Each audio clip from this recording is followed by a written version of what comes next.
are listening to You Would Think, the Philadelphia Flyers podcast. I'm your host, Collington. Joining me, as usual, Mr. Kevin Durso. Kevin, how are you today? Doing all right. How are you? Doing all right. It's been an okay week. We kind of got into it towards the end of our last week's show. It's been a predictable week, and we'll touch on that, but some fun stuff still happened anyways. As we're diving into it, make sure you're following us on social media at YWT Podcast. Kevin is at Kevin_Durso everywhere except Blue Sky, where he's just at Kevin Durso. Also, find us everywhere you find your podcasts, including sportstalkphilly.com, and subscribe to our YouTube channel. Okay. So as previously mentioned, it was a bit of a predictable week in terms of the actual results, but it was still a fun one. We talked, as mentioned, we talked on last week's looking ahead segment about that Detroit game kind of being the decider for the week because you have Columbus on one end of the spectrum, although in the standings they've been okay, but and then on the other end of the spectrum you have Minnesota, who's one of the better teams in the league, and spoiler alert, those games kind of went as expected with Detroit being the toss-up. But we'll be diving into it here. Let's get into that Columbus game. What did you see out of the boys that night? They played really well against a bad team. I mean, the analysis this week is so basic; it's not even funny. They beat two teams that are not very good, and they lost to a team that's really good. Yep. Let's end the show. I'm kidding. So Thursday against Detroit. Okay. No, but there were a couple good things to talk about from Tuesday night. Like you get a goal out of Noah Cates, you get another one out of Owen Tippett. He stays hot. You get another one out of you get two more out of Travis Konechny. He stays hot. Like it wasn't a bad night, like you said. It was kind of just it was a difference in roster that there's really not a whole lot Columbus can do about that on 11 nights. See, I don't even go that far with it because I don't think the Flyers roster is necessarily that much better. I think it was just they came out and played the way that they played the previous week, pretty much. I mean, if you go back to like what we were talking about last week, and we hit on this is, I guess, putting aside the Utah game, I guess, and going to even though you lost a bunch of games, if you play like you played against Florida and you play like you played against Boston, then you'll beat the Columbuses and Detroits of the world, because it's that has nothing to do with roster construction at that point. That's just you're playing really well. You're doing things really well. And they came out right away and got on the board by having a really good shift with that Cates line. And that starts the thing off. I don't know that Tippett's goal necessarily should go in. It's from distance. It doesn't, it's a good shot. We know Tippett's got a good shot, so that's probably what you're going to chalk it up to more times than not. But I think that might be one that typically gets stopped in situations, and it doesn't. So you get an even bigger edge. Then you score on the power play in the second period because with Konechny, and that opens it up even further. And really, I think that one of the important things, too, is after Columbus gets on the board, you have a chance to be in that same situation again, leading by 2, going to the third, something that's plagued you over the past several games, and you get another one with a minute to go in the period. And I think that relaxes everything, and it changed the dynamic of the game. You scored again in the first 2 minutes of of the third period.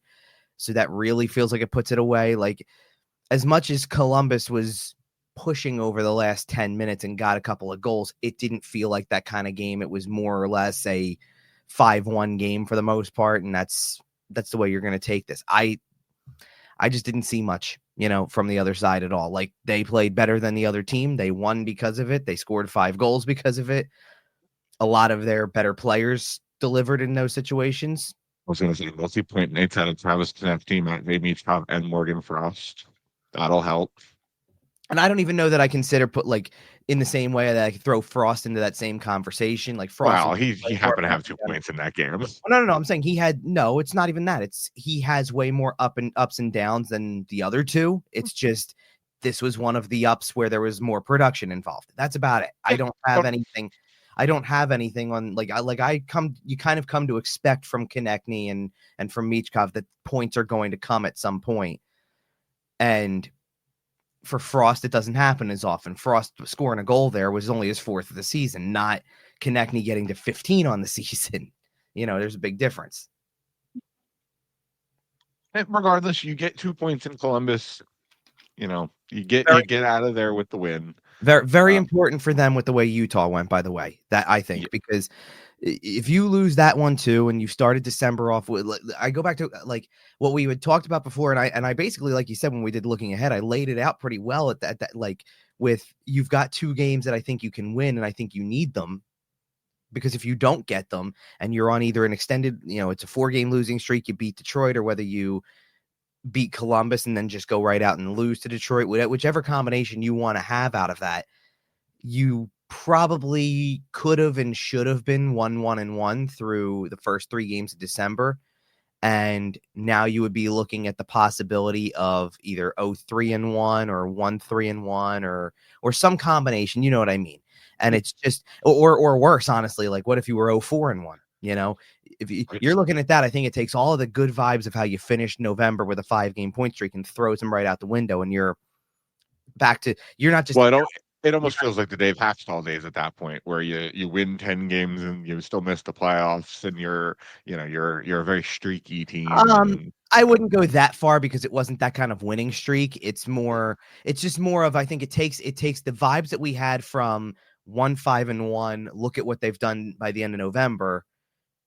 You can throw all of that away with a 5-game losing streak too. You know what I mean? Like that's that's true. what it is. I mean, I told you last week it qualifies as a 3-game losing streak. They got 1 point in the overtime against Boston. That doesn't matter though. You get 1 point over 3 games, and all of a sudden you're now 6th in the division. And what we talk about going into that Columbus game? If you lose and everything else goes the right way, you're going to be last place in the Metro by the end of that night.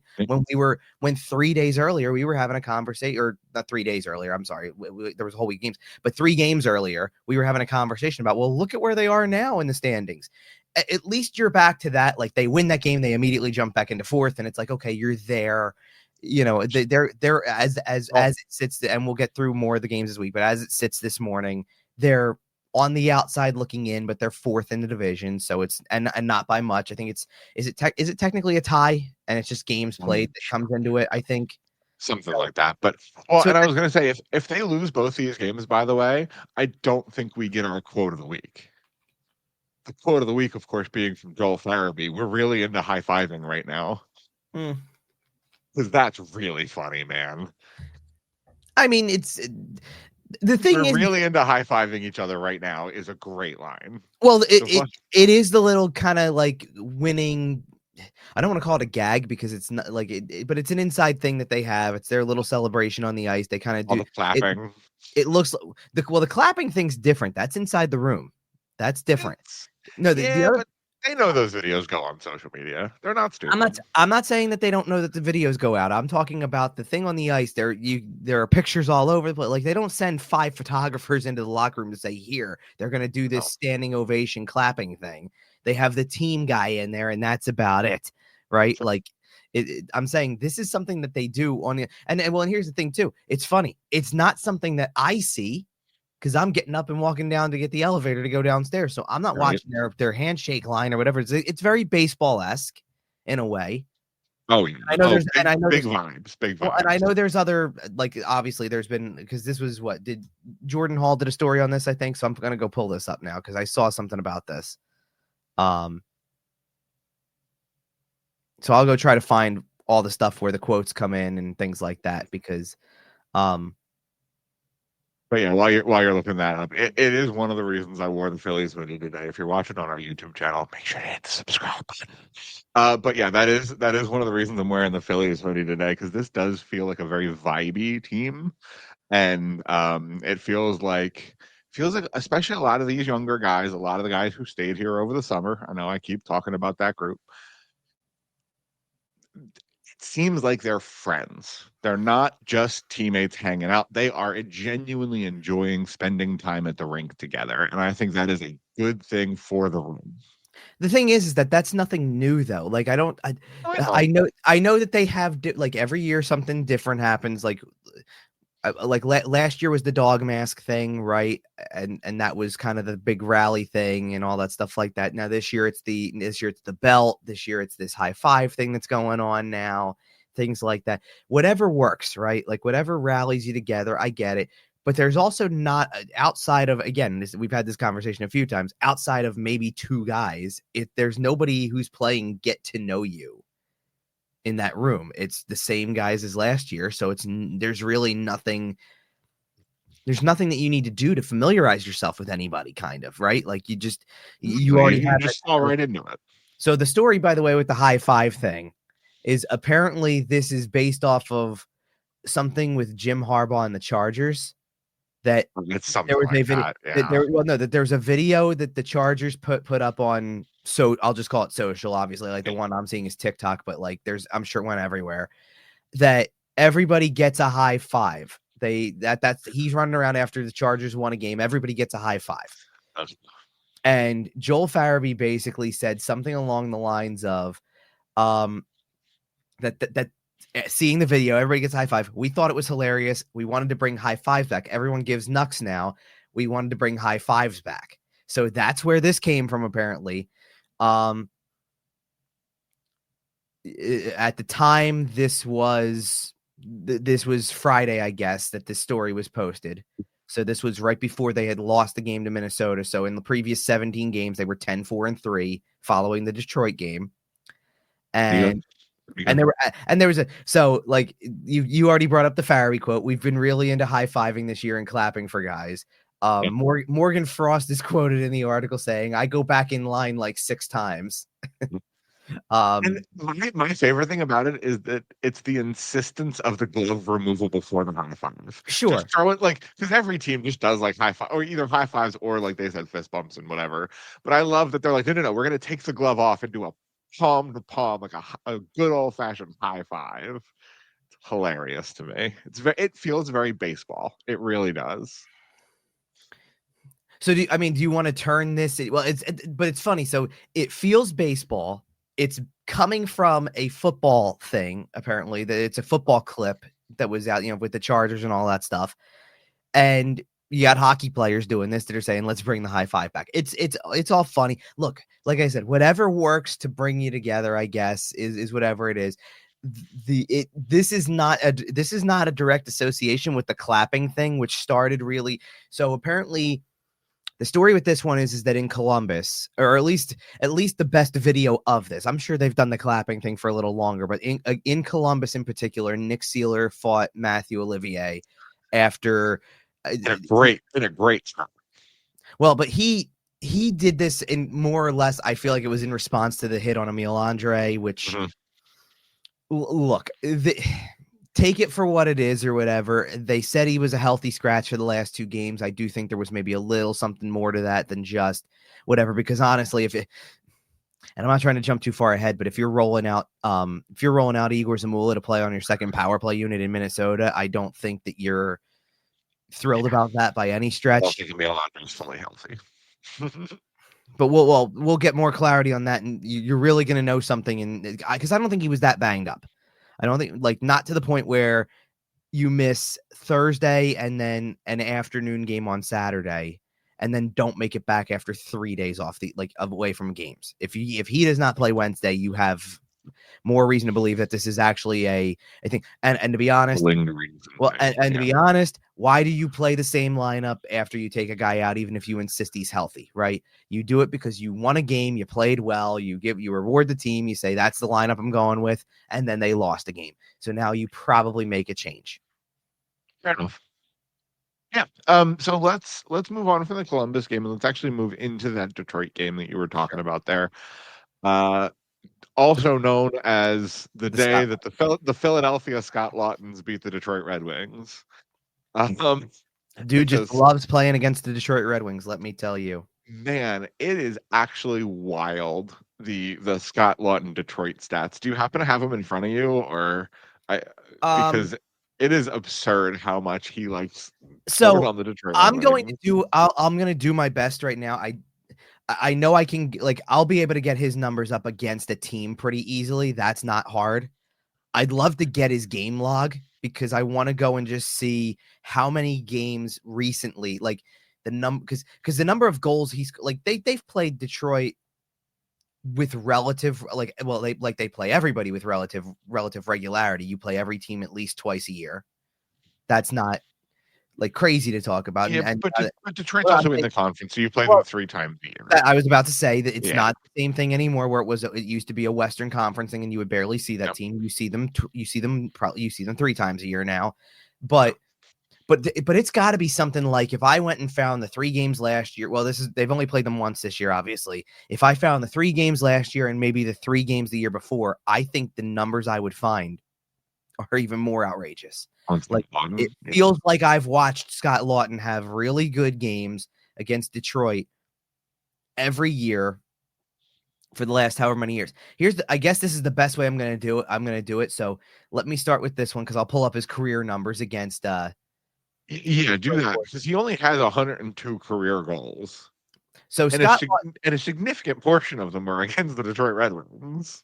So Scott Laughton has played 20 games against the Detroit Red Wings, has 13 goals and 19 points. Okay, now 13 of 102. Yeah, I know.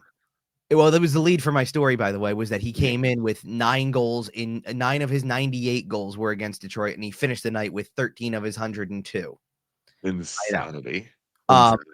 Now, for what it's worth, he has his next highest total is 13 goals and 17 points against Washington. So now that's an even crazier number, by the way. That 26 of his 102 goals are against 2 teams in the league, and the other remaining ones are all against everyone else. Like, yeah, and only one of them is a divisional team. That's the even crazier part. But what I'm saying is that I won't find, like, truly, there's not another team on this list that you can find where he has more than 7 against somebody else, and he's got 13 against 2 teams that account for more than a quarter of his goals. At this point, Scott Laughton's been around long enough that when he started out, you were playing your division 6, 7, 8 times a year. Sure, you saw Washington a lot. Well, this is where I was going with that. Is that he's got 17 against Washington. He's also got 16 against both Pittsburgh and the Islanders. So but it's all division, all division, and the number of, and that's the point. The number of games played against those teams is in the 30s. This is a team he just played his 20th game against, and he's up to 19 points against them. Now I'm going to go and go a step further and just go to the last couple of years. Here we go. So 2 seasons ago, in the 3 games against Detroit, he scored 3 goals and had 4 points. That was 22-23. Okay, so that's technically 4 seasons ago, I guess, but still, right? Then in 23-24, a goal and an assist for 2 points in the 3 games against Detroit. Then last season, that was last season. And then obviously this season, he drops 4 goals on them. But that's what I'm saying. So in the last 3 seasons, though, of games, the last 7 games you've played against them, he's got 8 goals in 7 games. And it goes, and I know it goes back further than that because I believe they said something about it's 11 in his last 11 games against them or something like that. Well, you know why, right? Go ahead. Scott Laughton's from Oakville, Ontario. 3 hours and 15 minutes from Little Caesars Arena. So you're calling this? What are you calling this? Hometown, basically. Hometown hype. No, because hometown game is Toronto. Okay. And how much cheaper is it to drive to Oakville? I get it. Go to a Toronto Maple Leafs game.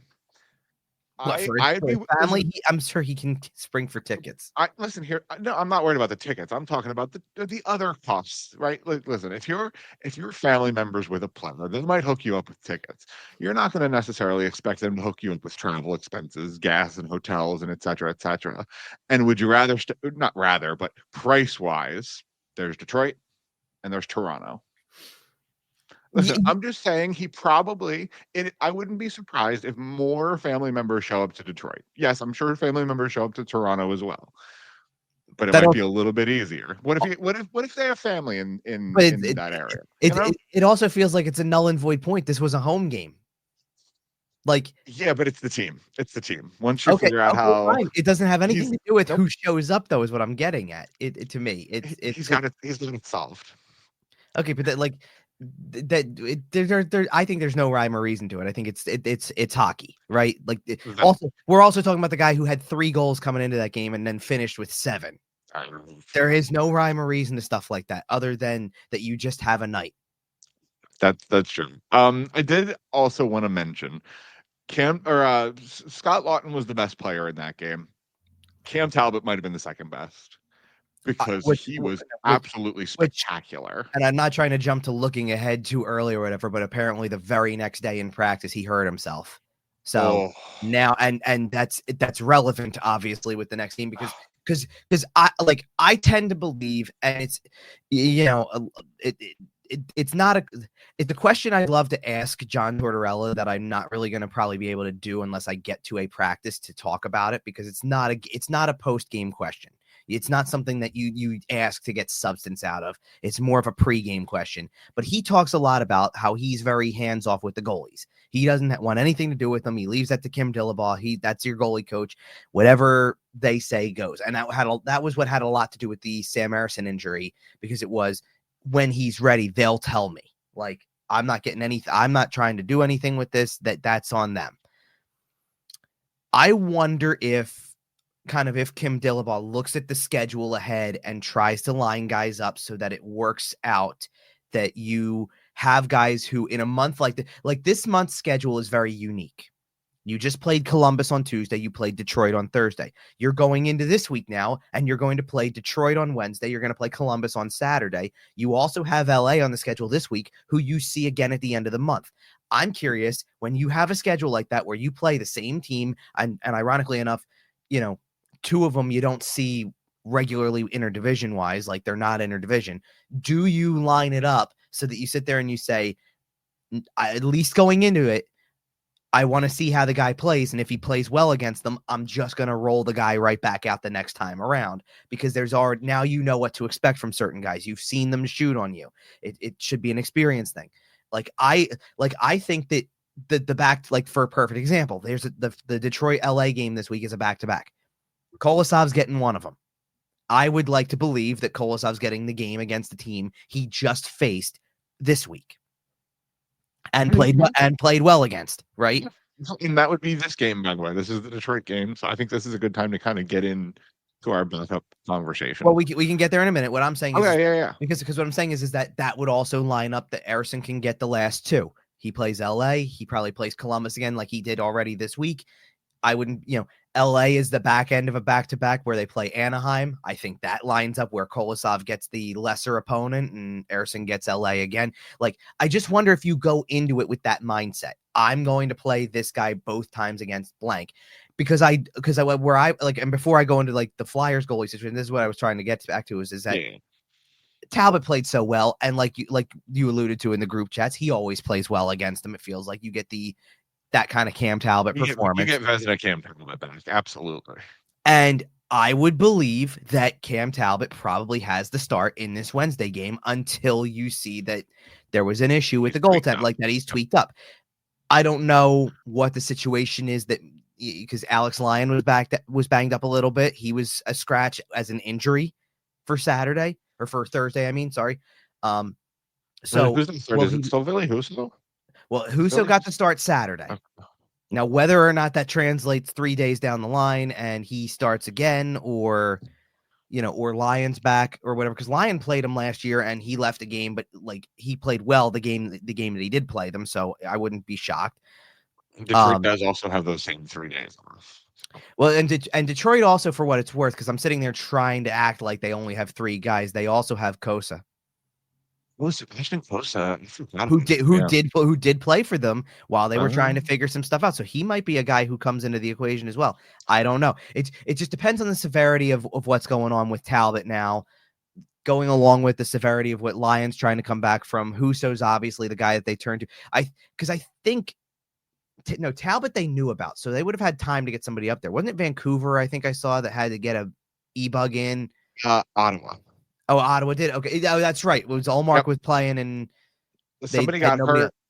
And then, well, it's really funny because the guy was... I know, the guy was running to the arena. You've seen that clip? The guy was running down the side of the highway with the giant goalie bag on his back. What I was trying to get at from that was the fact that there was a lot of goalie stories going, because Talbot was obviously also part of that equation. So you know what I mean? So it was like one of those things.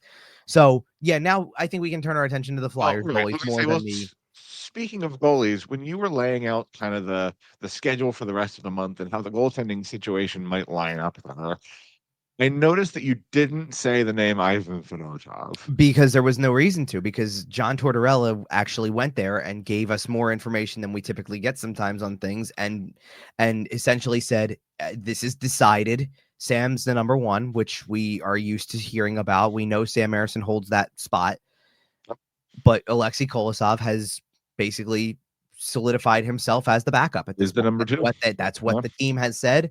And John And there, Tortorella said that he had a conversation with Ivan Fedotov and explained to him kind of why he's third and what they're kind of how they're handling it. And he obviously didn't share that with us, but the question, talked with Fedotov about what the plan is going forward. And yeah, for now. And the question, I think the question is whether or not as the third, he ever gets into a game as the third and they go there to keep him active, or do you eventually do what probably should be done and put him on waivers and pass him through? He's got a big enough contract. I don't think he would be claimed, and he goes to the Phantoms and he starts playing there.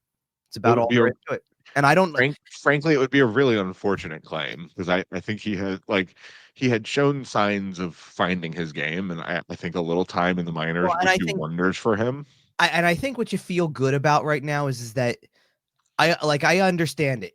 Fedotov had a couple of games where I'm sure, like, you can qualify some of the goals probably as not very good, and the numbers weren't great. Like, I'm pulling up his game. I'm trying to pull up his game log. Admittedly, it's been a while since he's played. Like, as soon as Harrison came back, like, it kind of started to line up this way. His last start wasn't good. He started against Florida. He got pulled after the first period. It was obvious he wasn't too sharp. Before that, he played the Rangers and looked really good, though. And I think to be fair, the Rangers are making every goalie look really good right now. But and I was going to say what I think is more reflective is he took the shootout loss against Vegas, which it's not about the shootout portion. It was more the 4 goals on 30 shots that did part. go in. Yeah. Look, I don't hate a game that I don't think they played well against Carolina, that he takes a loss giving up 4 on 37 shots.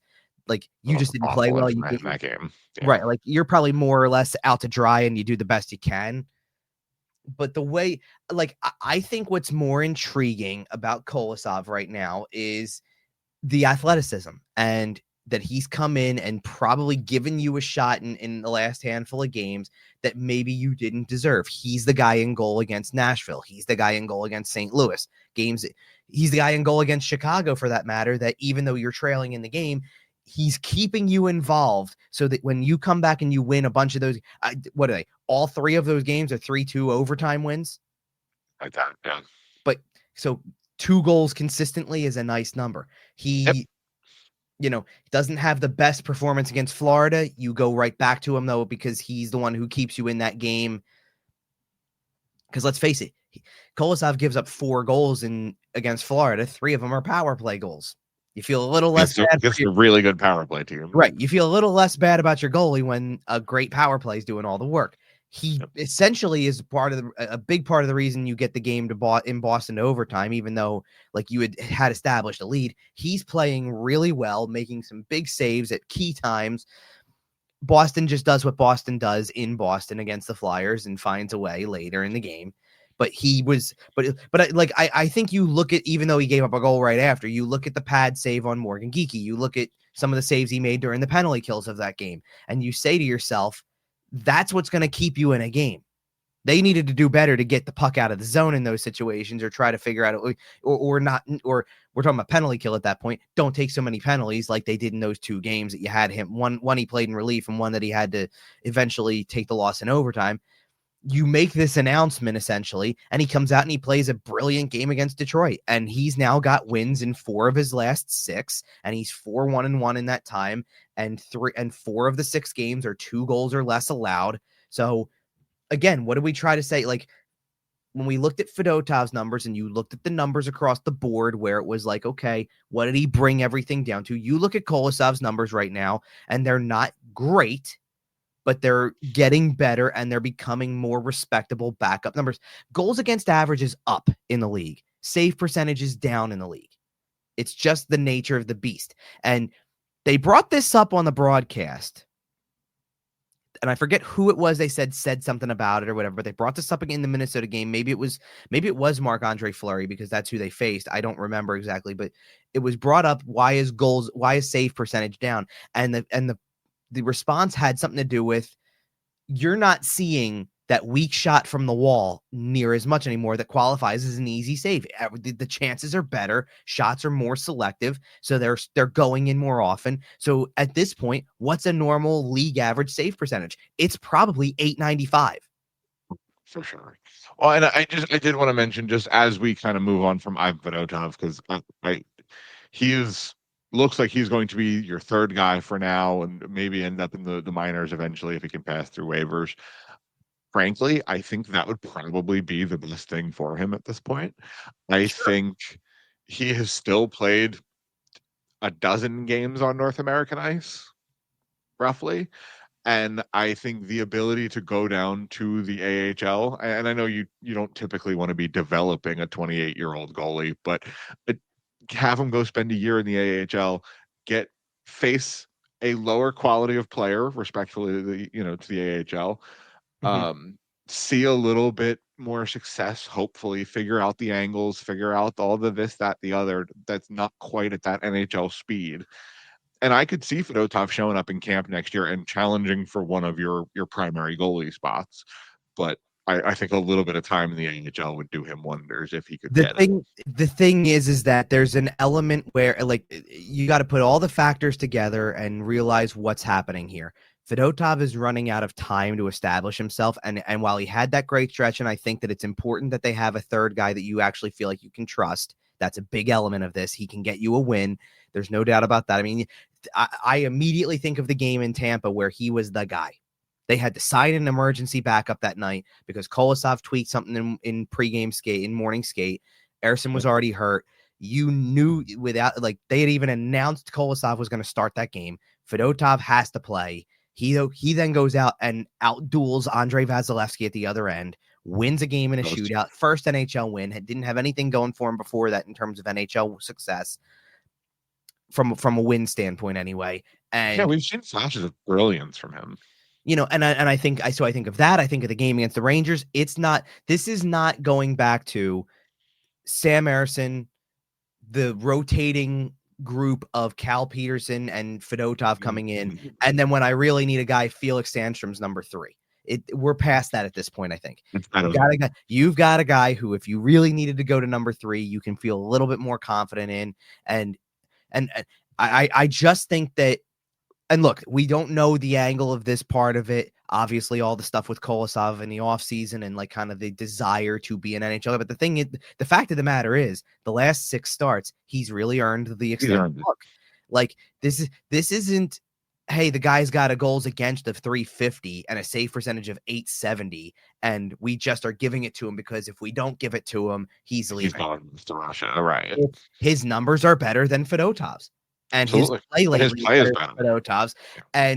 And I just keep going back to whether you want to pull the save against Boston that we've been talking about for 2 weeks, whether you want to look at the save that he makes in a game that they are, for all the talk of the Scott Laughton game, it's a 2-0 game. They give up a goal with 4 minutes left. The situation is ripe for them to lose another third period lead. And he makes a save on Eric Gustafsson that is which there's no other way for me to describe that save other than to say that is a save pulled straight from the book of Sergei Bobrovsky.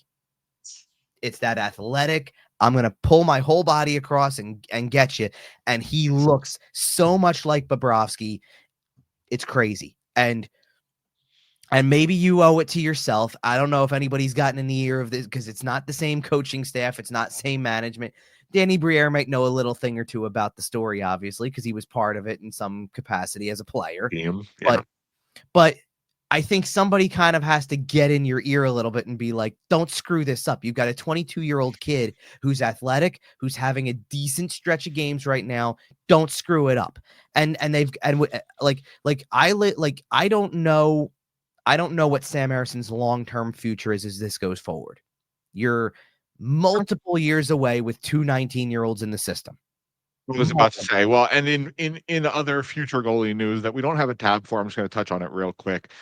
Carson Bjarnason was named to Canada's World Juniors team, as well as Jet Luchenko and Oliver Bunk.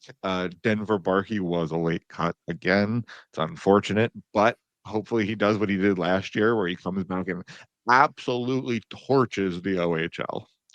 So, Well, he loses a couple of teammates in the process, which is exactly how it went last year. So, well, and he's going to come back and go, "Oh, I have to play more? yeah, Oh, okay, no cool. problem." Yeah, I know. It's motivation for sure. And hopefully he takes it as such. But well, first of all, by the way, and this is specifically about Bjarnason in this case. I never know what direction it's going because when they always name 3 goalies to these rosters, you never know which guy is the guy who gets all The of guy. right. So I'd have to wait until they start playing games to see that, like, oh, Bjarnason's the guy. Okay, that's great. I think there's a chance he's the guy. I don't think there Oh, is I think there's a one chance. clear. I don't think there's one clear cut. When certain goalies are there, they are the guy. I don't think there's necessarily a clear cut answer this year, No, but there's I think not. he's got a real chance. There was only 4 in camp, and they keep 3 anyway. So it's like there was Well, right, and I think any one of them could steal it with some good performances early. Sure, absolutely. So, but I just think that you're looking at a situation right now where Kolosov, there's a way Kolosov is the backup going forward for longer than maybe. Look, I'm not saying it means he doesn't get a look as a starter at some point down the line, but like we're talking years for both of these guys, like that are 19. More than likely, yeah. So I'm like, what I'm saying is that, like, right now, no, not even close. Sam Harrison's the number 1, Kolosov's number 2. That's the way it's going to be. But I wouldn't be shocked if a few years down the line, while you're still in that in between, waiting for whether it's Bjarnason, Zavragin, whatever the case may be, like, you've got these 2 guys who are clearly making an impact in their leagues. We had said that from the jump. Well, specifically more about Bjarnason, that it was, listen, he's going to be at juniors when World Juniors roll around, his name is going to come up. He should be on the team, probably. That's an expectation. He is now officially is on the team. Did that. So now, among all of the Canadian junior players, he's one of the top 3 goalies according to the people who put that roster together.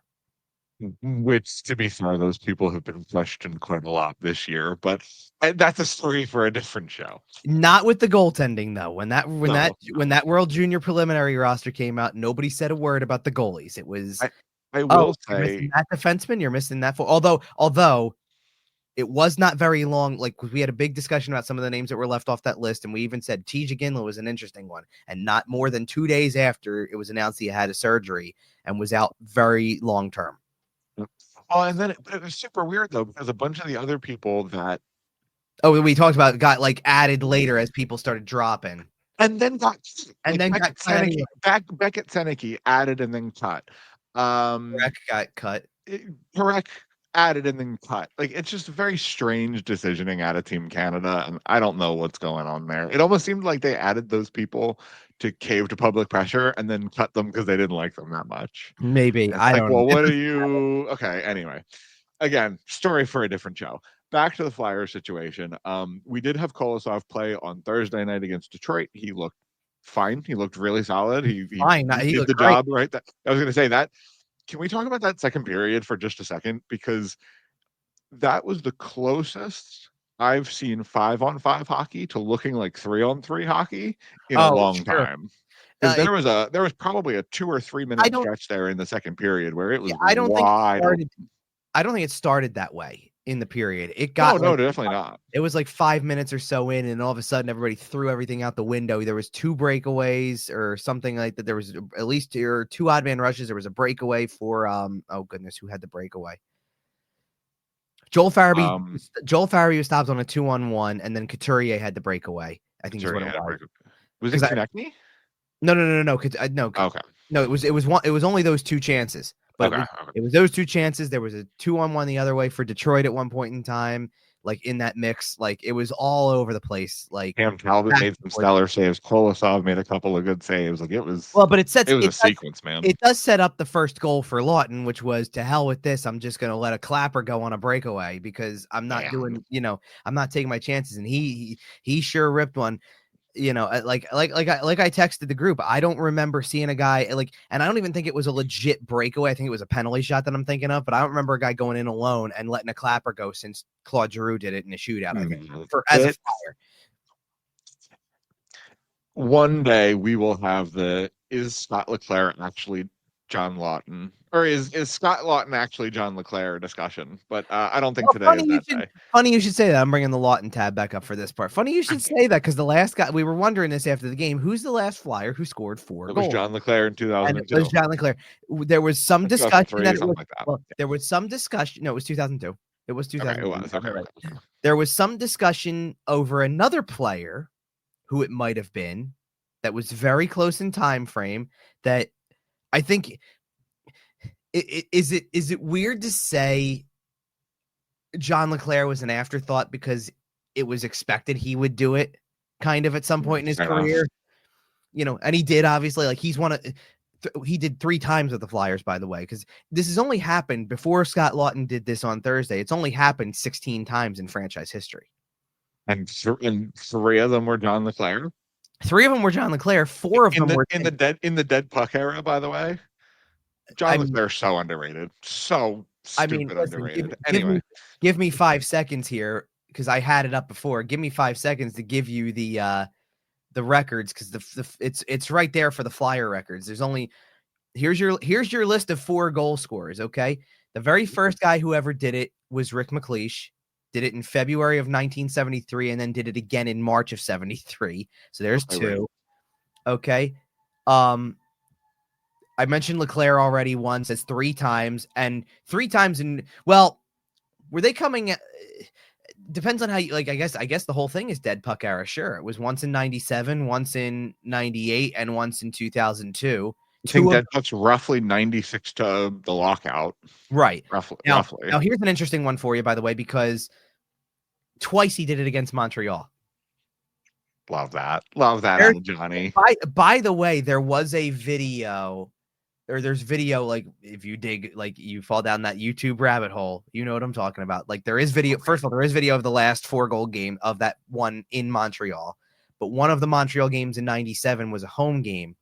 And that's a game that I think the final score of the game is 9-5 or something like that. So really funny that you say dead game.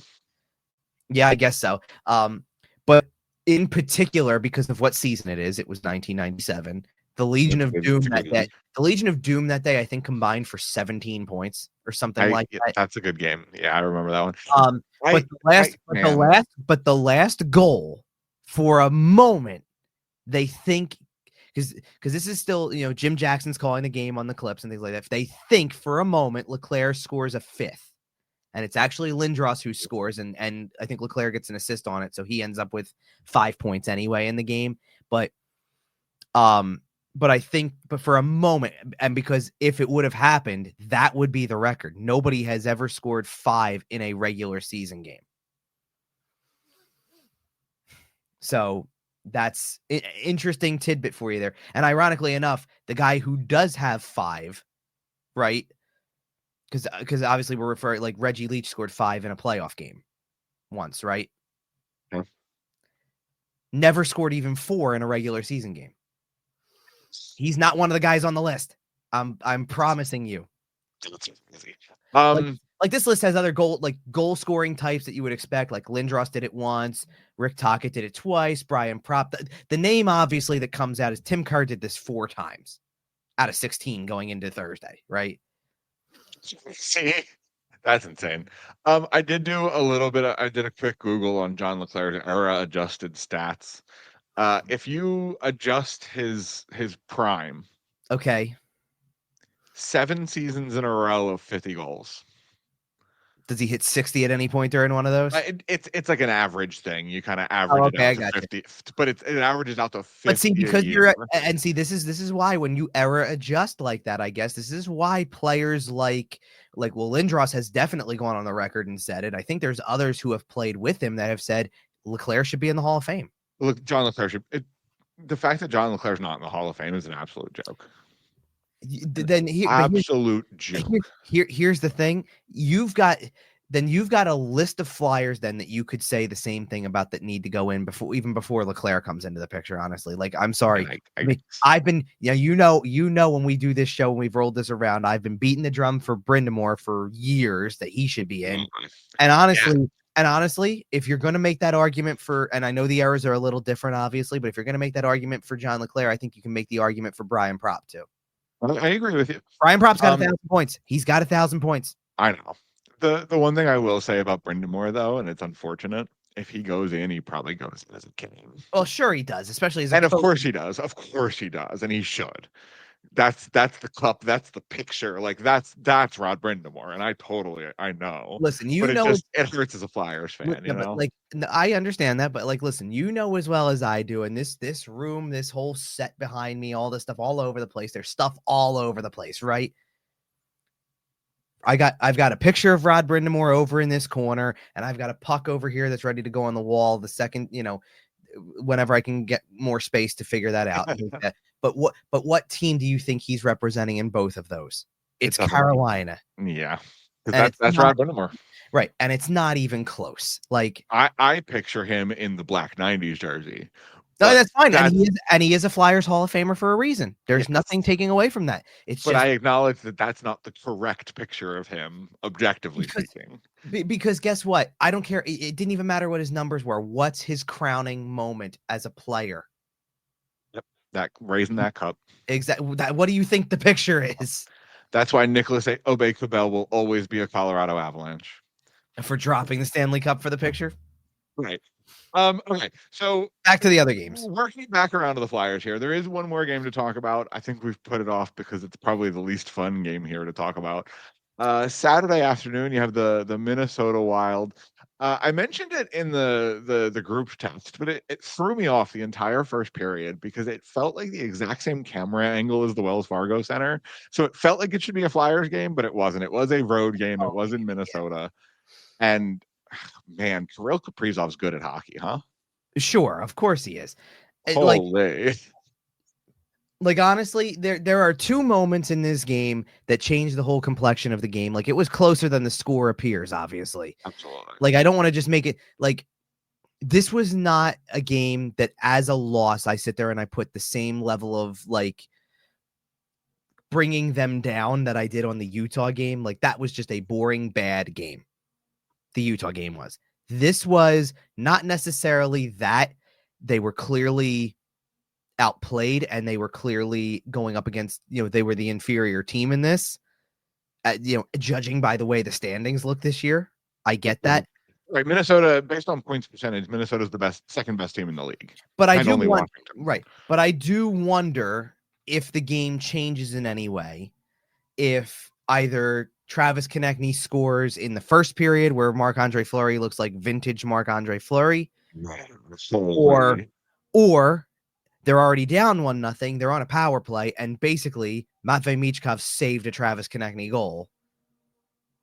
Yeah, Marc-Andre Fleury really said, "Oh, I only get to play the Flyers one more time," because he looked great. He looked like vintage Marc-Andre Fleury. But I don't, and as great as he did, and it was infuriating because he's just so damn handsome. Well, and as great as he looked, he had plenty of moments where it was rub your posts, rub this, rub that, like thank your goal posts, thank Matvei Michkov's stick. Classic 2008. That's classic 2008 Marc-Andre Fleury. Sure, and like where I'm coming from with this is just that it was the Kaprizov goal was just brilliant. It's a great shot. Like, here's the thing. I don't want because I saw there were a variety of comments that like come in after something like that. I understand. I don't want the goalie to give up a goal like that either. I understand it. It looks bad. It's a bad angle. You don't want to give up a goal there. It's also not a soft goal. There's a difference, right? No, that was a ridiculously skilled play from one of the best goal scorers on planet Earth. Right. That puck bounced around the end boards, and he one time scooped it up into off the mask. Like, hello? Right. Hello? It's a goal where, as much as I never want to see a goal go in from that angle, there is one guy on the ice that was scoring that kind of goal for that team. there are maybe 10 guys in the National Hockey League who can score that goal like that. Like that's not even a one guy on the team. Like that's a superstar play out of a superstar player. I'm smiling a little bit because of the fact that I'm thinking of somebody else who I can think of that can pull that off. I know. And does his name also end in of? Yes, it does. That's true. Oh, okay. Because by the way, Matvei Michkov has, what are we up to, 27 points? Yeah, but I'm going to tell you right now, the Detroit game was not very good, and the Minnesota game was not only like as much as he puts himself in a position where if the puck changes direction a different way as it goes off of him, it might still be a goal for him instead. Or Right. if Konechny doesn't put it through like to the very far post like that it might be a goal also. Either way, like that to me was a guy trying to do a little too much in that spot. Okay. You know what I mean? And so just not the best pair of games. Like I think we were all ready after the Columbus game to be like, look at this 27 games, 27 points. This is great. And it wouldn't have changed my opinion on it going against Detroit. Okay, it was one of those games. You needed one player to do all the offensive work for you because it was one of those games. As much as this also qualifies as one of those games, I think that there was a way that they should have had at least a goal before the end of the second period. Whether they're trailing 2-1 or whether they are tied 1-1 or whatever we want to look at, they should have had a goal before them with the opportunities they had. And I think it turned into a situation where because of that, you're trying way too hard to score a goal. Now I've got to be perfect. The second Fleury makes a glove save like that as well. Now to beat this guy, I got to be perfect. And then I'm going to try to overthink the process. And it just doesn't work. Like, it just doesn't work that way. Yeah, and you do see that from young players sometimes. You see them, trying to force stuff a little bit. And I did also want to mention here, since we're talking about it, him trying the Michigan on Thursday against Detroit. And oh man, if Talbot didn't have the shoulder up, that was going in. Like that, it was there. Sure. The shot was there and saved and crazy. Sorry. I know, and this is going to spark the debate again because now at least this time, like John Tortorella's comments this time were, I don't agree with it. I don't think it belongs in the game, but I can't fight it anymore. So I might I've as well lost that battle. I've lost the battle. All right. As much as it's an admittance of defeat, there's people who are going to constantly now read into the I don't think it belongs into the game part. Kind of thing. Because there are other people who doubled down on it. I saw that were like, yeah, I don't think it should be part of the game either. Blah blah blah, and like, listen, old man yells at the bigger question about that play isn't about like why do you attempt it right there? It's a delayed penalty. Nothing bad can happen. Exactly. Worst case scenario, they get the puck. And the whistle blows and you go on the power play. Right. No, but that's the conversation that's had about that move is sure. And that's why I think Tortorella brought up as like when answering about it, it was like an every game thing at the beginning, like he was like preseason. Yeah. I'm gonna go try this every game and whatnot. Like you got to pick your spots and make it work like the right way. Like it can't be something that people expect from you. It's got to be element of surprise, I think. And he nearly pulled off the element of surprise a little bit. Like he's there, he was there, and it's interesting. He totally passed one up earlier in the game where I thought I saw the opportunity was there, and I'm like, you can tell he's thinking it, but he didn't do it. Yeah, that might be the self-control of the player. I was going to say, I think he has shown some growth in that aspect. And John Tortorella, during his post game, said that he had talked to him about it after he was doing it all the time and said, hey, you have to be aware that like there's other plays you can make from back there. And we've seen that since then. We've seen him getting very creative with the passing. We've seen some really good stuff out of him behind the net. But the other thing that John Tortorella said that I wanted to touch on that I think is important, and I think it shows a lot about where John Tortorella is at as a coach right now. What am I going to do? Tell him not to do it? That directly implies that he is not explicitly not telling him not to do it. Now, he may advise him on when to do it and how often to do it, and all of that. But just anyone out there who's thinking that John Tortorella is going to crack the whip and smother this kid, it's not going to happen. It's like I think we are far enough into the season now that I can comfortably say John Tortorella is going to let this kid play. And I think that's really, really good for the development of the player and also for the continued growth of the coach. Like, I think John Tortorella has come a long way. I hear you. I don't read into that too much, honestly. Like, it's because to me, it's because we're centralizing that around one play that Torts has to admit I can't stop at this point. Like, he's not the only one who tries it. It's been around, like, because we're talking about something that goes back to Torts wasn't even coaching. He's an analyst on ESPN, and guys are doing it. And of course, everybody wants his reaction because it's not. Because he's the grumpy old man. Well, because he's the only. I don't want to say like legitimately the only, but you get my point when I say this. He's one of the only guys in the league anymore who was coaching 20 years ago. I think you're asking the Stanley Cup winning coach from 20 years ago, what do you think about this move that nobody was trying in the NHL 10 years ago? That until you had the regular rotation of Zegras, Svechnikov, these guys, the guys who were drafted in 2014 and beyond, right? 2015 and beyond, whatever it may be, right? Like, this wasn't something that was thought of that much. Like, this was a new school idea. And it takes that level of creative player to try to pull it off. And guys are willing to try it a little more because it's something that they see one of their peers doing on a regular basis. But everybody wants to, like at the end of the day, I can go and try to find a list of coaches who would have been coaching in 2004, right?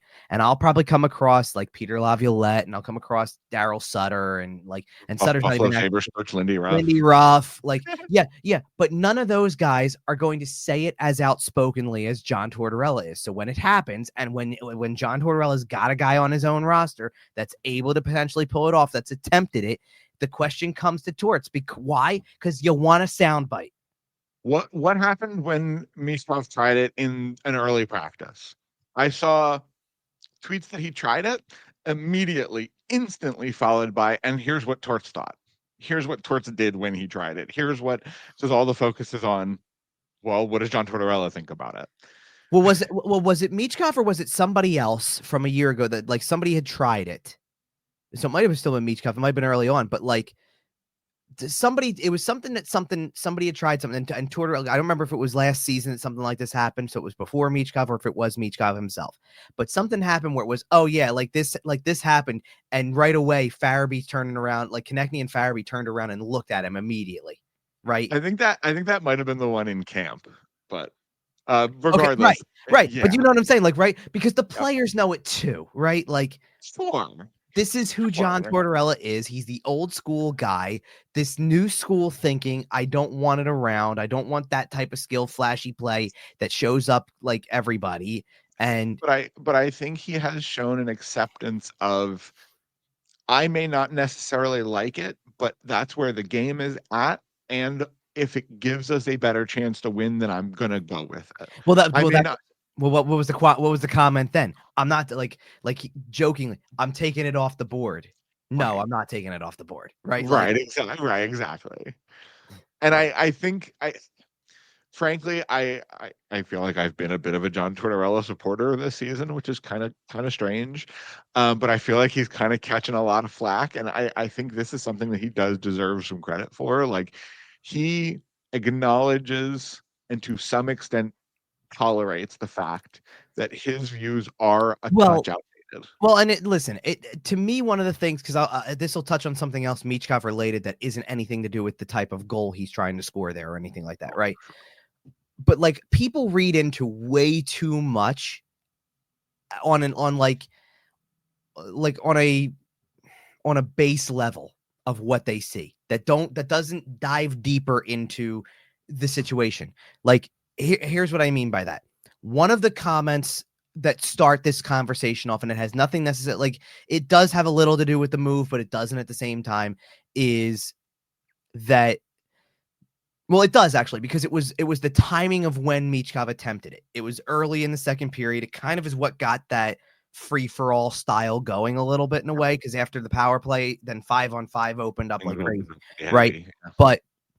But it came down to the first period. You kind of like it wasn't the best, like for both sides. It kind of was one of those types of periods. And is there something like that Konechny had said something about how that was what was talked about in the room, that it was okay, that was kind of like that was the type of period it was. It's time to start putting more together. It's time to, like, you know, the game is there for the taking to make it your style, right?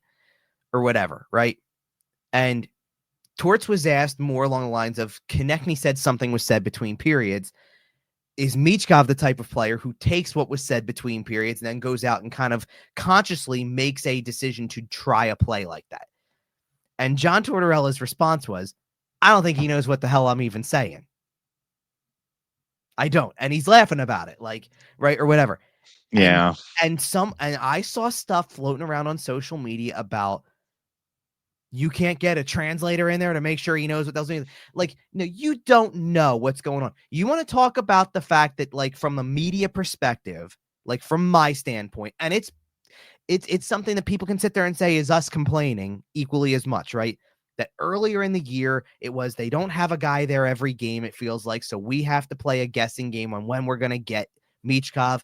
And really what it came down to, actually, to tie into another talking point from both the game that we're talking about with this move and what we've already talked about on the show, it was Kolosov's NHL debut against Montreal.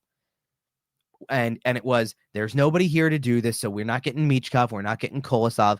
Michkov had just, well, I don't think he had just done anything, honestly, because they had played Minnesota the day before and won a game. It really had nothing to do with his play, but we hadn't gotten him at a home game all season, I think. And Kolosov had just started a game. It made his NHL debut, started. He was the first Belarusian goalie to start an NHL game. It's a monumental thing, and he's not available because we don't have a translator. And it was like right after that game, because things were written about it.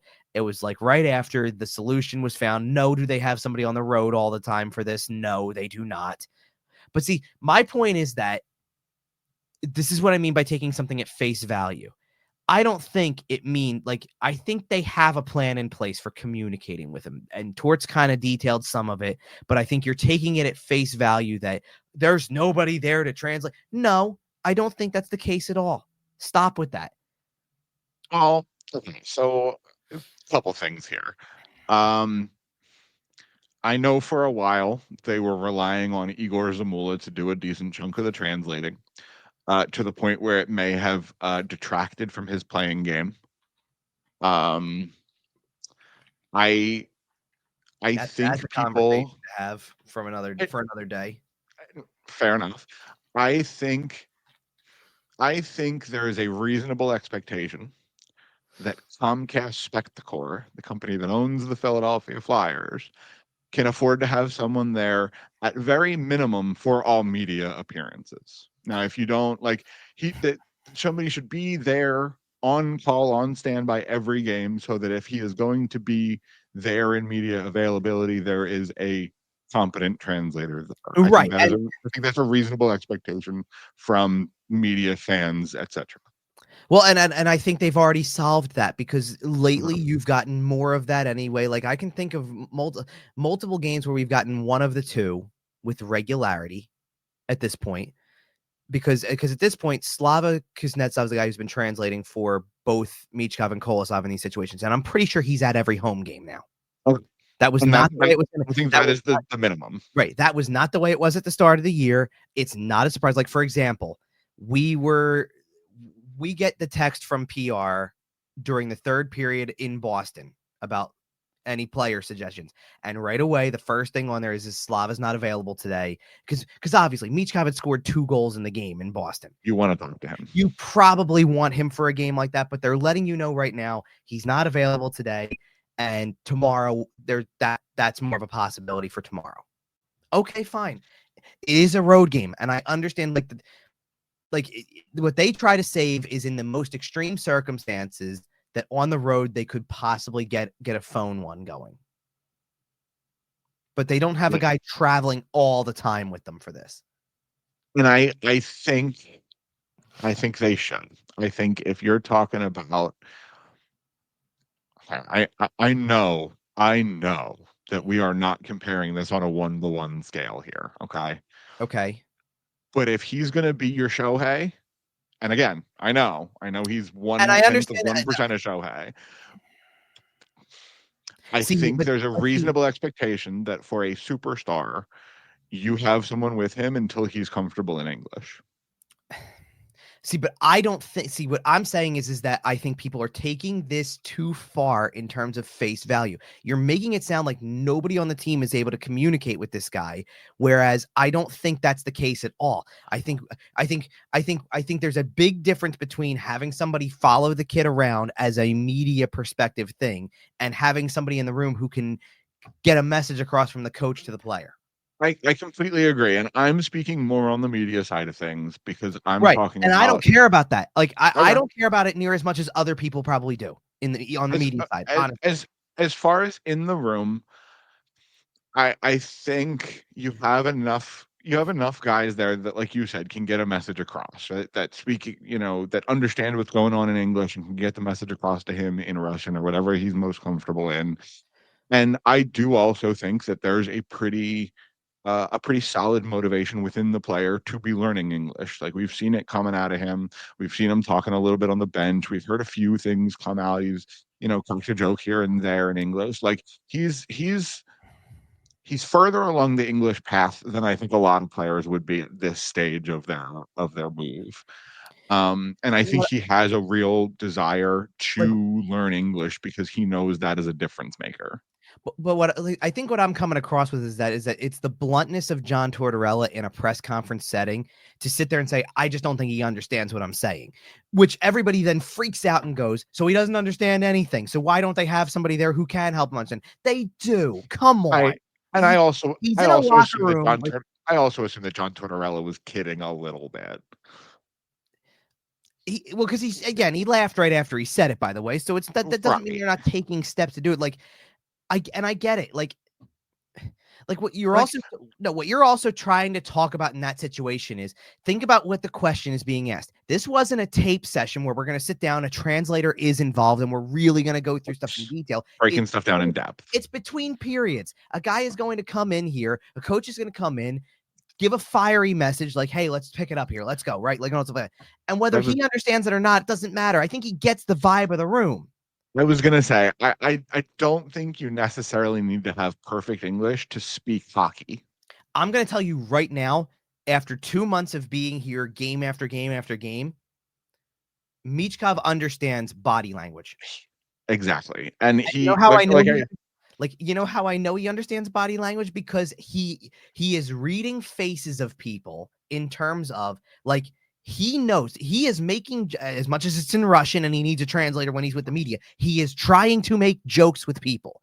And he is reading the fact that when Slava translates it out for him and it does come across as like he's saying something that's funny in some way, we laugh at it. And he can pick up on the fact that, yes, and he knows that. No, and he gets the smile on his face, like, yeah, I just said something funny and you liked it. That's great. He's like, come on, like we're really breaking down communication beyond, like I said, at face value of he doesn't understand what I'm saying. The important part is he speaks hockey. That's it. The bottom line. They get the message across. Well, yeah, like you said, they have translators in the tape sessions for the real in-depth nitty-gritty stuff. Well, and you know what? Hockey is such a vibey game anyway that if he can go along with the vibes, well, and don't you think that this would also be a bigger deal if he had 10 points in 30 games on the season as opposed to 27 and 26? Well, he's played in 28, but they've played in 20, okay. or 29 now, I think it is. So they've played 31 as a team, is what I'm saying. Okay. If we're sitting here saying your supposed superstar rookie has barely broken double digits in points after a third of the season.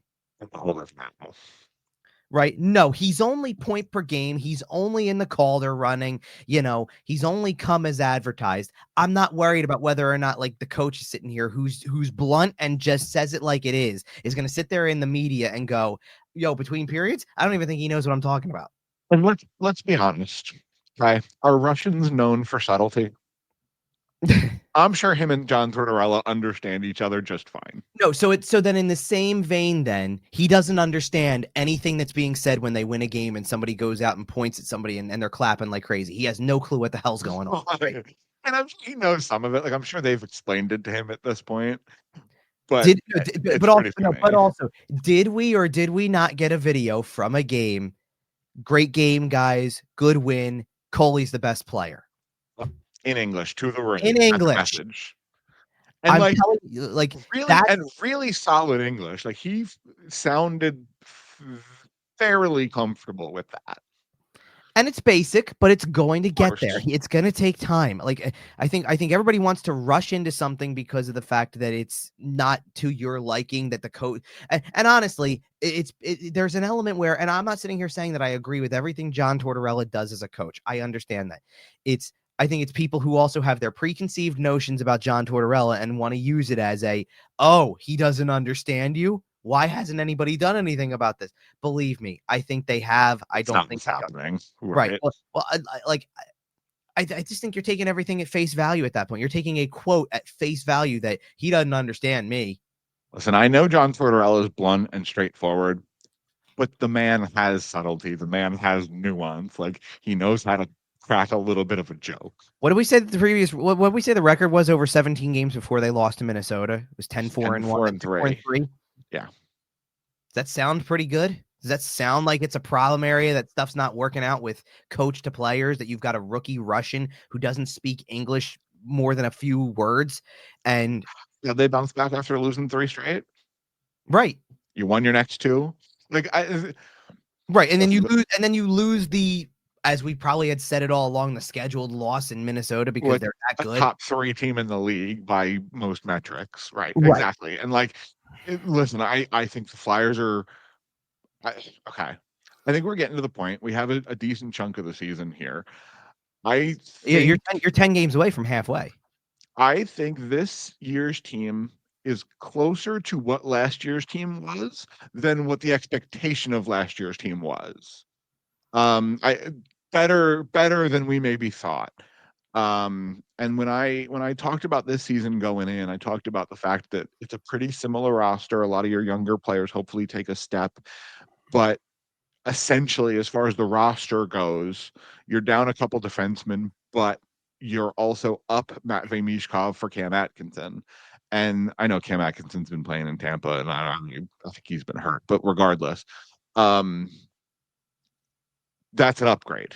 And we've seen that as an upgrade, right? We have a guy who is second on the team in points behind only Travis Konechny, who's going to be representing Team Canada, by the way.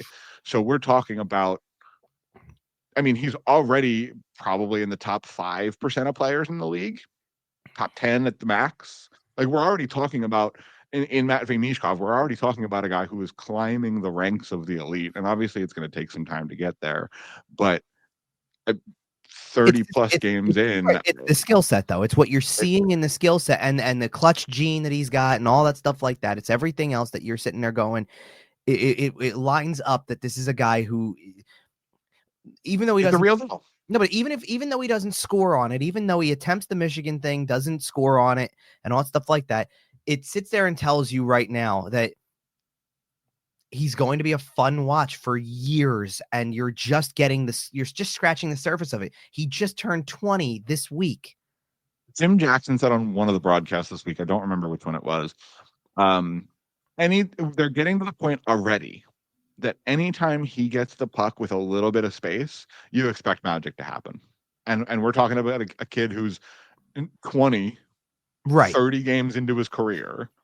And it's absolutely insane. Now, can I tell you a place where I think your vibe is coming from, or where you're getting your opinion on last year's team to a degree? Okay. Because Michkov makes them better than they would have been last year. I get that. Like you didn't really like outside of and depending on who you ask, I guess, I mean, there's people who are really ready to just jump and go, well, Emil Andre's a direct replacement of Sean Walker. And You get it. I wouldn't go that far. I wouldn't go that far either, but But like, well, can I say this? Can I say between Travis Sanheim looking better and Cam York looking really solid, and also Emil Andre, that you have replaced Sean Walker in the aggregate over last year? somewhat. Like, here's the thing. I don't think Cam York has been fine since coming back from injury. Better than he was last year. Well, I'm not talking about collectively on the season. I think he was playing great going before the injury. I'm saying since coming back, I would call it fine. I don't think he's played well. I think he's had too many games where I can't qualify him as playing well. Sorry. No, that's valid. That's valid. It's taking some time to get him back up to speed. And perfect example, he's coasting on the third goal against Minnesota. Yeah. He is gliding back on that goal, and it's a terrible look for him. I assume he's getting torn apart in tape sessions over this little 3-day break. Oh, I'm sure it's a clip. I'm sure it's a clip for sure. But he's been okay. Sanheim's been really good. Andre, I think, took a step back in the last handful of games too, somewhat from the hey, I took a major hit that at the time was reviewed for a major penalty. It wasn't, by the way. That was the right call, but still, you get the point. It looked bad in real time. I understand why the refs called it 5. I think they were just getting it right. Given the fact that they have an opportunity to take a look at it, right? I do like refs exercising that option, right? And I think you can lump in Sanheim's growth, Andre coming into the picture and being more solidified in the role this year. What Ristolainen's done over the last several games, he's been good. Nick Seeler's kind of the same Nick Seeler. I was gonna say for the most part. I don't even think, honestly, I don't even know if Sealer's been as impactful this year as he was last year. Completely. It doesn't mean. But I think he needed to be last year. Hold on. I'm not calling it a major step back by any stretch. I'm just saying I don't think it's as impactful. Okay. Actually, do you want to know what I think it honestly is? I don't think Nick Sealer's blocking as many shots because I don't think people are taking as many. That's fair. I will say, I think kind of what's happening here is that Travis Sanheim has taken over for Sean Walker. Cam York has taken over for Travis Sanheim. Everyone's kind of just Emil Andre took over kind of in that Nick Seeler spot. Obviously a little bit of a different role, but it's interesting. I think in the aggregate, you're getting as much we're getting out of your defense. Yeah, understood. But what I was going to say about the vibe thing that you're coming from, or where I think it's coming from, is what you're seeing, at least temporarily. They are 2-3-1 this month in 6 games. That shouldn't be enough to keep them on the cusp of a playoff spot. To me, it shouldn't be. No, it shouldn't be. And then I look, and I see that despite everything, despite all the stuff that's gone on, Boston is still only 3 points ahead with a game, and the Flyers have a game in hand. I saw as things played out yesterday before the Flyers lost to Minnesota, obviously, but I saw as things played out. Oh, look, the New York Rangers lost another game, 5-1 to the LA Kings. A team that just right now. No, a team. I've said it on the last 2 shows, but I don't know how Peter Laviolette still has his job right now. I keep waiting for it. He's got to have pictures of James Dolan somewhere. Anyway, not unless the Trouba thing is what starts this. It's not the coach, it's the players thing. I mean, this is the same team that before Laviolette had Gerard Gallant in there, and it's yeah, they're talking about shopping Chris Kreider though. You've had the same core for how long though? Man, if I'm Chris Kreider and the performances in the playoffs he's put up for that team. Anyway, regardless, we're not a Yankees podcast. I am thriving on the downfall of the New York Rangers, also kind of the New York Yankees, because that's pretty funny, and the San Francisco 49ers. It's a great time to be a hater right now. Well, either way. So the point I'm making is that the Rangers have had every opportunity in the last several games to pass the Flyers again. Yep. Not happening right now. Hasn't happened. If I just go, I'm trying to pull up Saturday's schedule really quick so I can see because the Rangers lost. Pittsburgh lost in overtime. They stay behind the Flyers. They could have tied, and by virtue of games played, moved ahead. They don't. right?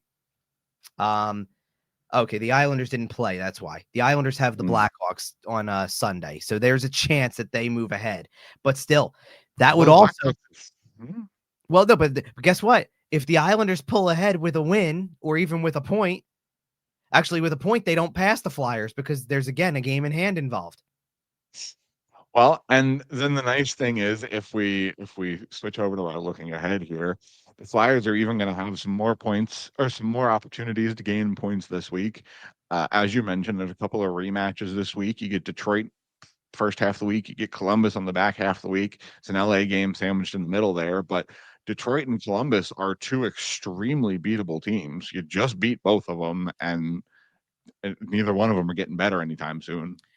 See, it's interesting too because I don't like LA's not going to be near as good of a team or shouldn't be near as good of a team as you just played in Minnesota. They're good, obviously, and they, say what you will about the Rangers, I guess, whether dismantling the Rangers is a sign of more about the Rangers or a sign more about the Kings. Either way, that's going to be the one I'm most interested in. It is on the back end of a back-to-back, so that worries me a little bit, but I think you should go into Detroit refreshed.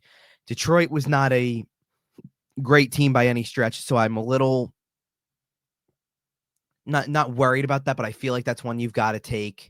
The Columbus game at home you should take, and like this should be another at worst. Like I should be able to reuse that tab next week and say 2-1 or even better 2-0-1 would be nice, and 3 points in 3 straight would be a pretty good way to go into the final game that they have against Pittsburgh before you have that longer break, and then it's done. Like they're right there. I mean, like I was looking for, what did we say that they needed? 7 wins and 3 overtime losses in the month would get them the point total that they had a year ago through December, I believe is what it was, or at the same game marker number at 38 games. They've got 2 wins. They've got 1 of the overtime losses. So look, they got a lot of work to do. They would need to win 5 of the last 7 to get it there. And listen, potentially 5 of the last 7, if you're just talking wins, and they might not get the overtime losses, but 5 of the 7 might be winning against Detroit again, winning against Columbus again, beating Pittsburgh, beating Anaheim, beating San Jose. I think the path to it is right there. The problem is you don't have room for another Utah. Well, you do if you come out and you beat LA. Well, right now you don't, though. So your next game out, which by the way, I fully like, one of the things I'd be worried about with this Detroit game is I didn't like the way that the game against Florida started, because it felt like you were skating through quicksand to start the game because of the fact that you hadn't played in 4 days. Well, hopefully, knock on wood, Detroit's also going through the same gap. So theoretically, they have a similar, start to the game. And also, they're unlikely to punish you as severely as the Florida Panthers did. They just don't have the same talent. Detroit, sure, I get that. Right. Like, quite frankly, just wanted to mention it here. Patrick Kane looked awful in that game. Patrick Kane, well, okay, this is part of the problem with the Detroit roster, though, is that it's got a bunch of guys on it who you're trying to squeeze the last little bit out of. It's like Tarasenko looked awful too. Well, that's what I mean. I'm sitting here looking at it going, Patrick Kane. I say that they're both scoring hatties on Wednesday. Patrick Kane got that 1 scoring chance and missed the net. Tarasenko didn't have a great game. Look, they've got some nice young pieces on that roster too, obviously, but they've got a bunch of guys who are just a bunch of guys at this point. The Eisner plan is spinning its wheels a little bit, but people bringing it into question, because at the end of the day, you go look at the standings. Where are they sitting in all of this? They're not. Great. Yeah, it's not great. They're on the bottom end of the quagmire. And even though the entire Eastern Conference is 1 good winning streak away from making the playoffs, honestly, like they're also 1 losing streak away from being done. Well, it's just you don't want to be that team, because it means you're going to play teams that are better than you in some capacity more often than not. That's the point. Absolutely. If the Flyers were sitting there, I'd be saying the same thing.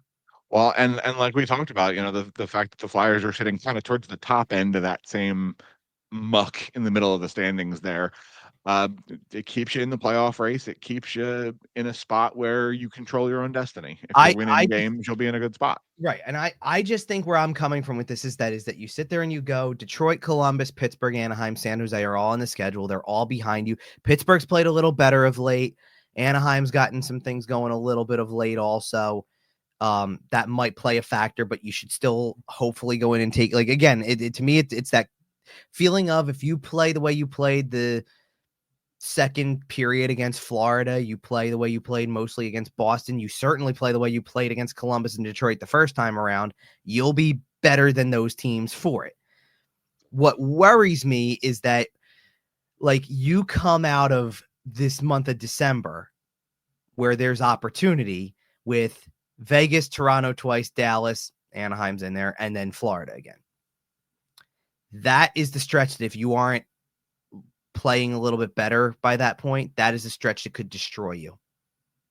Sure. Yeah, and that's true. And take all of the vibes right out of play.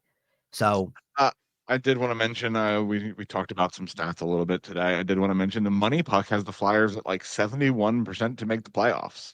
Was that before the loss? That was on Sunday. It comes out on Sundays. I thought it was every day. I thought it was every day. I think I saw it today, but I'm opening it up now just to see what. Yeah, I was gonna say I was pretty sure it went. No, that was yesterday's number. Was that yesterday? Okay, yes. It was before that loss. Okay.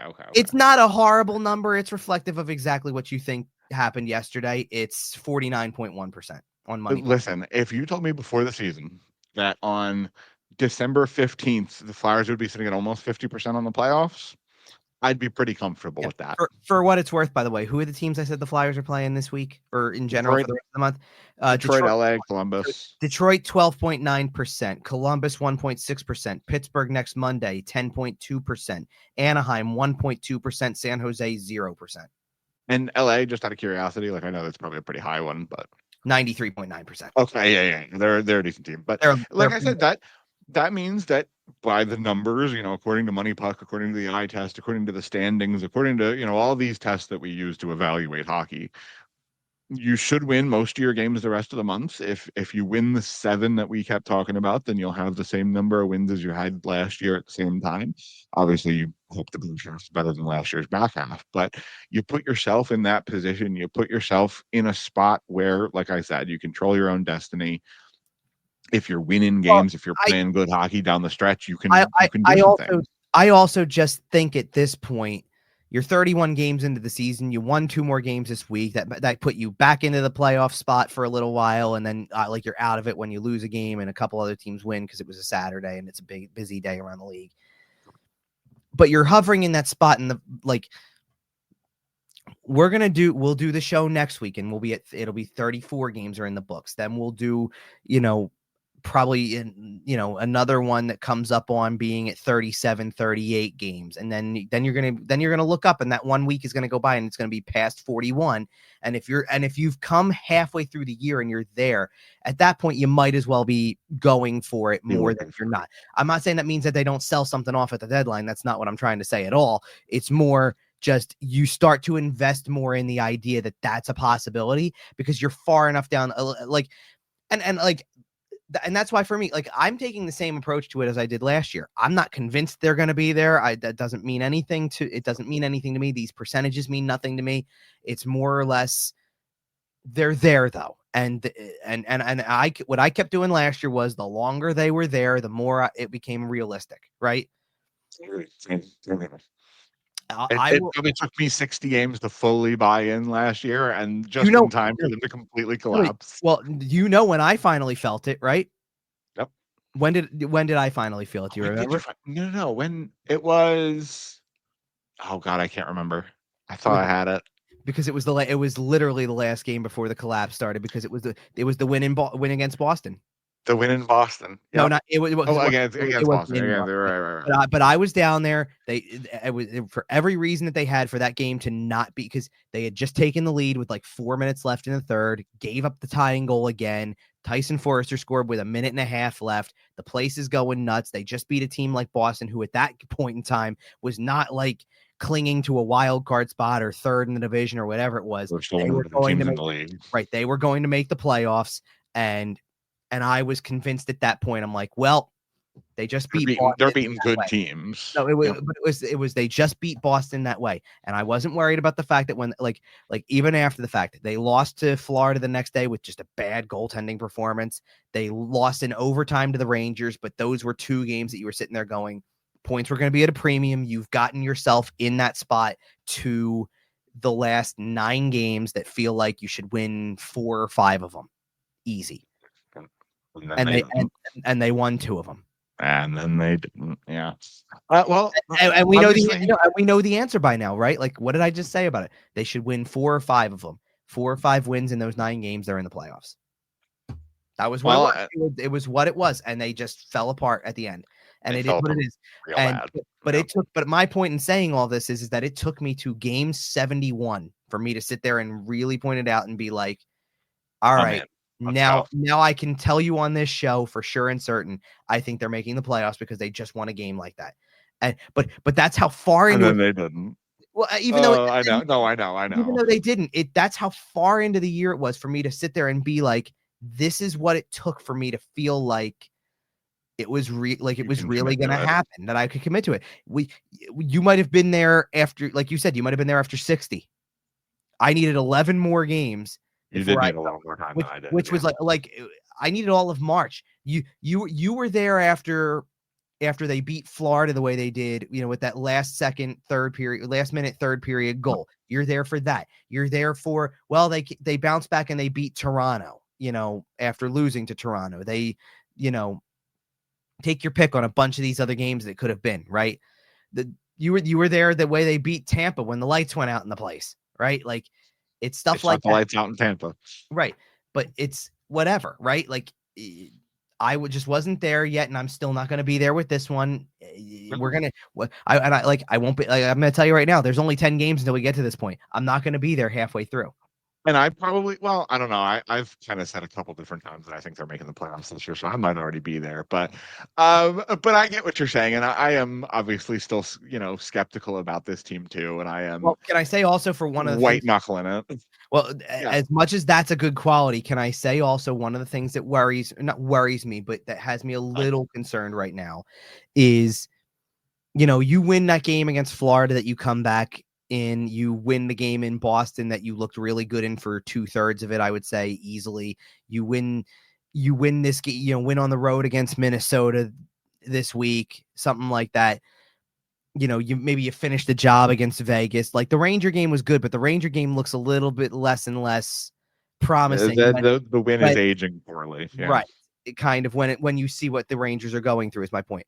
I kind of feel like I need to see that, like what made us what made us even have that. And I wasn't there yet, obviously, like I said, but what made us have that conversation? Oh, they beat Dallas 5-1. Oh, and Tippett scoring highlight reel goals against Jake Ottinger. All right. I can't deny what that says. They're winning, they're beating Colorado. They're beating, right? Like, they won games against all of those types of teams. And you could sit there by the end of the thing and go, well, how am I supposed to deny what they are? They've beaten blank and blank and blank and blank and do that.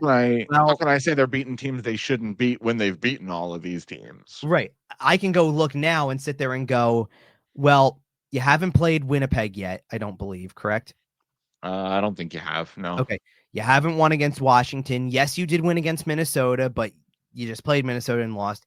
You haven't played Jersey yet. You lost in a shootout to Vegas. You're going to play LA. Haven't this week for the first time. Haven't played Toronto. You lost in overtime to Edmonton. You've lost twice to Florida. You've lost twice to Carolina. See a pattern here? Last year it was you've beaten every one of those top 10 teams at least once. I can say you're in that category. I'm looking at the top 10 and see that they haven't played them or they've lost to them every single time. Okay. Short of one win against Minnesota. And by the way, I did look it up. They play Winnipeg on March 1st and March 6th. So it is late. Okay. Those might be 2 monstrous games where you need some points. But, right. Well, so like after I passed through, they beat Minnesota, which, yes, that's a big deal. I'm not saying it wasn't. Of course. Their next highest ranked team that they've beaten is Vancouver at 13th. Yeah, I mean, right. you got some work to do. Like we talked about, you kind of laid out the rest of the month, and they should, air quote should beat probably 4 or 5 of the teams. You have a couple of tough games against LA to figure things out. I think Is it wrong of me to look at this week and say I kind of want to see a win against LA because the LA is your test game. Like I think you should beat sure, if Detroit. anybody in the top 10 is. Right. You should beat Detroit. You should beat But Columbus, why, but LA is the barometer. Why do you think I highlighted coming out of New Year's? Vegas number 5, 2 against Toronto number 7, Dallas number 11, which I think is also kind of a build from a slow start. They're getting back into that. Florida's back on the schedule in that time. That's number 9. You got some tough road ahead, but that's why you got to make some hay while the sun shines here. You got to get some points against some of these softer teams. That's why you've got to beat 26, 25, 24, 28, 27's on the schedule, right? Yep. It's exactly why that has to happen. Absolutely. And hopefully that does happen, and we will be back next week to talk about it. Like I said, we got 3 games to talk about next week. One more show before Christmas. We'll be back just about the same time, right on the same spot. Make sure you're subscribing to our YouTube channel. Hit the like button over there. That really helps us out. Follow the show on social media. We're at YWT Podcast. Make sure to follow Kevin, too. He's at Kevin_Durso everywhere except Blue Sky, where it's just at Kevin Durso. Find us everywhere you find your podcast, including sportstalkphilly.com. I know I already said the YouTube thing, but subscribe to our YouTube channel. I'm just saying it again for algorithm purposes, I guess. All right. Like I said, 3 games this week. We'll be back next week. One more show before Christmas. We'll figure out our holiday schedule here. We might take a week off. A couple of shows here. Things are about to get fun. All right. Until then, see ya.